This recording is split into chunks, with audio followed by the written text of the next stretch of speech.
किसान की शिकायत। एक बार एक किसान हर कभी आने वाले आंधी तूफान, ओलावृष्टि, तेज धूप इत्यादि से परेशान हो गया, क्योंकि कभी कभी फसल ज्यादा खराब हो जाती थी। इसलिए वह परेशान होकर ईश्वर से शिकायत करने लगा। किसान बोला, आप ईश्वर तो है, लेकिन फसल को कब क्या चाहिए इसकी जानकारी नहीं है।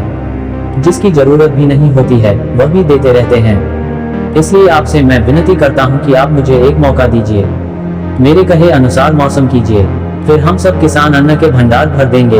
ईश्वर मुस्कुराए और बोले, ठीक है, आज से तुम्हारे अनुसार मौसम रखूंगा।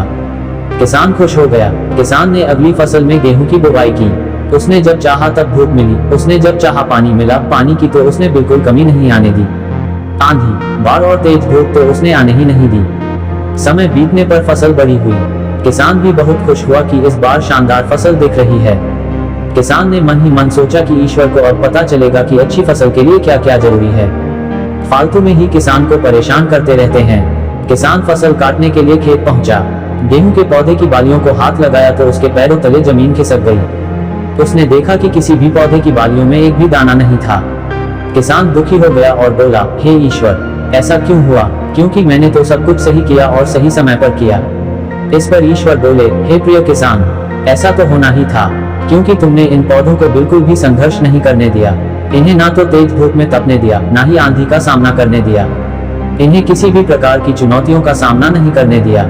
इसलिए बाहर से भले ही अच्छे दिख रहे हो, लेकिन ये अंदर से बिल्कुल खोखले हैं। इनके अंदर कुछ भी दाने नहीं।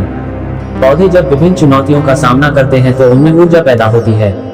यह ऊर्जा उनके अंदर सही सामर्थ्य पैदा करती जिनके लिए वह बने हैं। दोस्तों, ठीक इसी प्रकार जब तक इंसान संघर्ष से नहीं गुजरता है वह आदमी खोखला रह जाता है। जीवन की चुनौतियां ही उसके लिए उन्नति के नए रास्ते खोल देती हैं और आदमी को मजबूत और प्रतिभाशाली बनाती है। इसलिए आपके भी जीवन में मुसीबतें या चुनौतियां आए तो घबराना मत। यह आपको बिखेरने के लिए नहीं, निखारने के लिए आई है।